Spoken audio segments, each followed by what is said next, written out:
Salut la compagnie, on se retrouve aujourd'hui pour parler du chapitre 388 de My Hero Academia. Et la première chose que je fais en général quand je vois un chapitre de MHA, c'est compter le nombre de pages.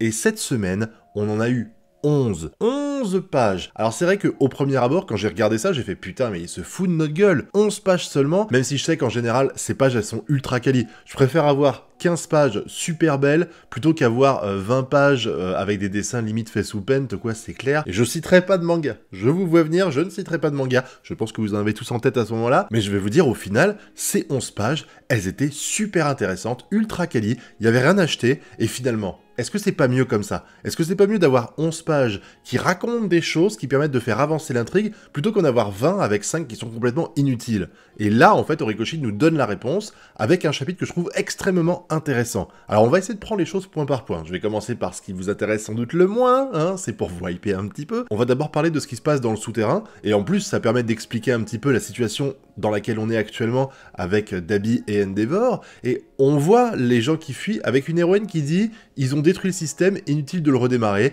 Et moi, alors je sais que je fais un peu le forcing avec ça, mais je ne peux que voir ici une métaphore de la société. Parce qu'on sait qu'elle parle en vérité du programme qui permet aux gens de fuir par le sous-sol pour aller ailleurs. Vous savez, il y avait tout un système qui avait été expliqué par le directeur. Là, elle dit que le système est pété, que ça sert à rien de le redémarrer. Mais vu que régulièrement, on a des chapitres qui nous disent que la société héroïque est en train de s'effondrer, qu'elle a des mauvaises bases, que les enfants commencent les nouvelles générations commencent à avoir des pouvoirs complètement hors de contrôle.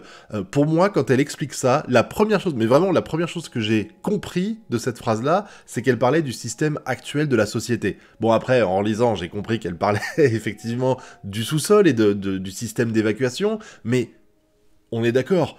Comment ne pas le prendre comme ça? Ça paraît évident, cette société, elle part en vrille, et même si on arrive à arrêter All for One, tu peux pas te dire, on repart sur la même chose. On l'a vu avec Gentle Criminal, on l'a vu avec Lady Nagant, le système ne convient pas, il faut changer les choses, et je suis très curieux de savoir comment ils vont faire ça. Mais pour moi, ce message-là, c'était un petit peu comme le gel douche 2 en 1, vous savez, voilà. Elle a dit deux choses avec une seule phrase, et ça nous permet de comprendre comment les enfants et la mère de Dabi ont pu se retrouver sur le champ de bataille. Parce que je me suis dit, putain, ils ont un alter ultra pété pour réussir à venir comme ça. Et finalement, en fait, pas du tout. Parce qu'il y a des robots d'évacuation, tu leur demandes où tu veux aller et ils te conduisent. Et là, du coup, bah, elle décide non pas de s'éloigner de l'endroit qui est en train d'exploser, mais d'y aller parce que la nana a dit, ne regardez pas derrière, c'est Dabi qui est en train d'affronter Endeavor. Elle veut voir son fils. Et on revient au présent, au moment où Endeavor est sur le point de s'envoler avec Dabi pour que ça tue le moins de personnes possible. Et avant de revenir sur le présent, je voudrais parler de la case qui a été faite dans laquelle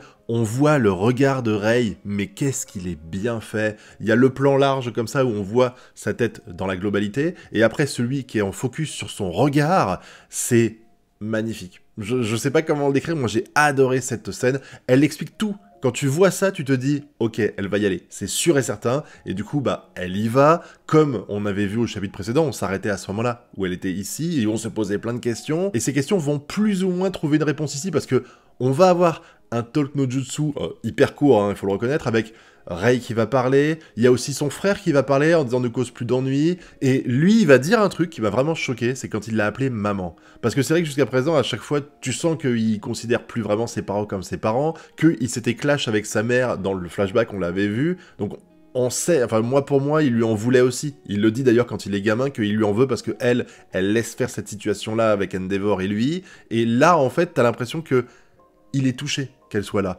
En fait, il veut faire du mal à son père, il veut faire du mal autour de lui, il est prêt à buter Shoto pour emmerder son père, mais j'ai l'impression que sa mère, il veut pas y toucher. Parce que la réaction qu'il a, c'est vraiment la surprise et l'émotion. On le sent, même si on voit pas son regard, parce qu'il est en train de cramer, clairement, mais on sent qu'il est touché par ça, et il y a une petite discussion avec Endeavor qui va dire de quitter le champ de bataille, que, en gros, il va se sacrifier, elle dit « je veux plus que personne meure à cause de ça », ces scènes-là, ces quelques pages qu'on a eues ici, je crois qu'il y en a eu 5-6, ben, d'habitude, je suis pas fan des talk no jutsu, même si là, il n'y a pas non plus 300 discussions comme ça avait été le cas pour Yue quand les élèves ont fait revenir Midoriya dans l'école, et après, quand ils ont négocié avec les gens qui sont dans l'école pour que Midoriya reste, là, ça m'avait un peu fait chier. Là, ici, je trouve que c'était très bien fait. De très belles images, des phrases qui se suffisent à elles-mêmes, je veux dire. C'est pas des explications ultra rationnelles comme vous comprenez pas ça, mais en fait derrière ça, il y a ça, blablabla. Là, il y a rien, c'est juste de l'émotionnel. C'est la famille de Dabi qui débarque et qui va lui dire ne fais pas ça, on a déjà assez souffert, essayons de recoller les morceaux. En fait, c'est un petit peu l'histoire des Todoroki, parce que ça, on l'a eu en mode moins extrême déjà avec tout le reste de la famille, et je trouve que c'était super bien fait, et ça justifie le fait qu'il y ait eu que 11 pages, parce que s'il y en avait eu 4-5 de plus, où on avait dû rajouter un petit peu d'éléments pour finir sur la même chose, ben, ça aurait traîné en longueur, donc je voulais conclure pour le nombre de pages que c'est pas un problème pour moi. Même si c'est vrai qu'au premier abord, j'étais pas très content de voir qu'il y avait que 11 pages, enfin j'étais pas très content, j'étais déçu de voir qu'il y avait que 11 pages, parce que d'habitude des fois il arrive au Rikoshi à faire 16 ou 17 pages et j'ai l'impression qu'il raconte rien. Là on a eu 11 pages qui racontent des choses, qui permettent à l'intrigue d'avancer, qui nous montrent en plus une fin de chapitre. Alors j'avoue, des fois les dessins d'Horikoshi ils sont tellement détaillés sur certains trucs que j'ai du mal à les interpréter, et l'avant-dernière page, celle où on voit Dabi qui dit maman et tout, celle d'en dessous, on voit qu'il se passe un truc. Il y a Endeavor qui est là avec Dabi, Endeavor qui veut s'envoler, mais je pense que Rei, c'est pas qu'elle le laissera pas faire, c'est qu'elle lui a fait comprendre que c'était pas une bonne idée. J'ai l'impression que Dabi, et je me trompe peut-être, mais c'est par rapport à la dernière page que je dis ça, j'ai l'impression que les flammes de Dabi s'atténuent par rapport à avant. Parce qu'on voit un effet, alors est-ce que l'effet est dans le sens, il fait grandir ses flammes, ou est-ce qu'il les fait rétrécir? Je pense qu'il les fait rétrécir, surtout que ça paraît logique compte tenu de sa réaction face à Rei, et aussi sa réaction, la page d'après, où il y a écrit, alors la phrase c'est, je tourne la tête pour voir, réuni avec sa mère, son frère et sa sœur, que se cache derrière son regard. Mais quand tu vois cette scène-là avec un Dabi qui a perdu sa main, on voit qu'il a perdu son bras, j'avais pas fait gaffe, peut-être que c'est le cas actuellement, mais j'avais pas vu ça, mais on les voit genre... c'est comme si il imaginait sa vie maintenant, si jamais tout s'arrêtait. Avec Endeavor qui lui met la main sur l'épaule, son frère qui est là, sa sœur qui est là, sa mère qui est là. Bon, par contre, pas gentil, hein, il n'y a pas Shoto qui est ici. Donc, pour moi, ça veut signifier deux choses. Soit Dabi est sur le point de tuer tout le monde. Et là, on a un petit peu une métaphore de l'apaisement qu'ils auront après la mort, parce qu'ils ont vécu une vie qui était...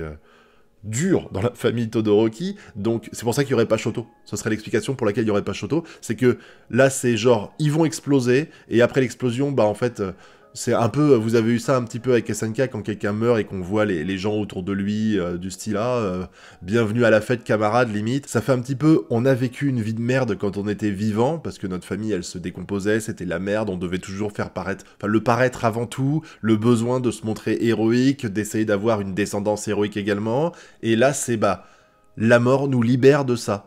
On a été esclaves de nos vies, alors c'est peut-être moi qui suis matrixé par SNK en disant ça, on a été esclaves de nos vies jusqu'à présent, du regard de la société par rapport à la famille Todoroki, des ambitions de notre père, et maintenant en fait on va tous mourir et on va se retrouver au paradis, je sais pas comment je peux le formuler, enfin en tout cas dans un autre monde après la mort, et on va enfin pouvoir être apaisés et vivre ensemble en harmonie. C'est un petit peu l'image que ça donne ici, ou on peut le prendre à l'inverse, parce que c'est vrai qu'MHA c'est quand même un manga qui est très chilled, vous savez, il y a des moments durs, mais ça finit dans 99% bien, et on pourrait avoir là une sorte d'image que Dabi se fait de la vie qu'il pourrait avoir si jamais il n'explosait pas, même si je vous dis, l'absence de Shoto sur cette scène-là me dérange un petit peu et fait que j'imagine plus la mort de tout le monde, mais de l'autre côté, je me dis quand même que dans MHA, buter toute la famille Todoroki et laisser Shoto seul survivant, j'ai du mal à y croire. Donc je suis un peu partagé entre les deux. J'attends que vous me disiez en commentaire ce que vous en pensez. Est-ce que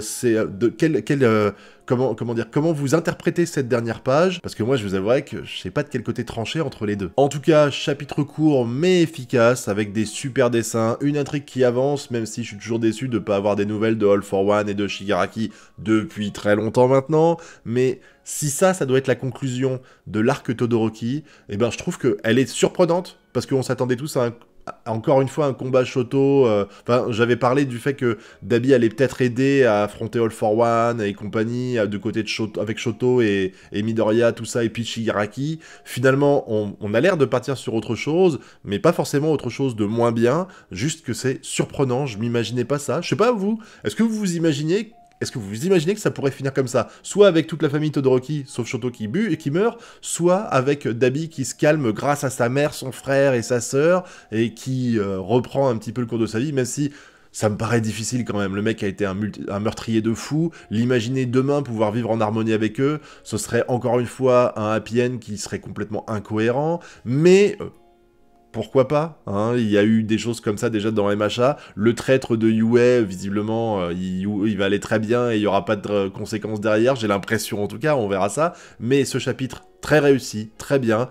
Vivement le prochain pour voir ce qui va se passer, en espérant qu'on continue quand même sur Dabi maintenant, parce que il nous lance tellement d'intrigues à côté que ça m'énerve un peu de voir qu'il les lance et qu'il les laisse tomber. C'est le problème en fait de faire une énorme battle royale comme ça, c'est qu'on part dans toutes les directions, et que dès qu'il y a des trucs qui sont overhypants à un endroit, et ben il les zappe et il passe sur autre chose. C'est assez frustrant parce que autant ce serait une histoire qui serait mise de côté, genre All for One, et on se concentrerait sur la Shigaraki, pardon, ben ça irait, je dirais bon bah c'est pas grave, il y a Shigaraki. Là c'est vrai qu'on a trois histoires qui sont pas à leur climax, mais en tout cas qui ont des gros cliffhangers toutes les trois. Si on part sur l'amour de Chaco, si on part sur ce qui se passe du côté de Grand Orca, si on retourne du côté des mutants, même s'il n'y a pas spécialement de raison de faire ça, je vais pas être content là, je vais pas être content franchement. Là, je veux la suite d'une des trois intrigues les plus importantes de cette histoire faite par Horikoshi, et j'aimerais que vous me donniez votre avis sur tout ça dans la zone commentaire. Est-ce que vous pensez qu'il y avait bel et bien un double message de la part de l'héroïne qui dit que le système il est cassé et que ça sert à rien de le redémarrer?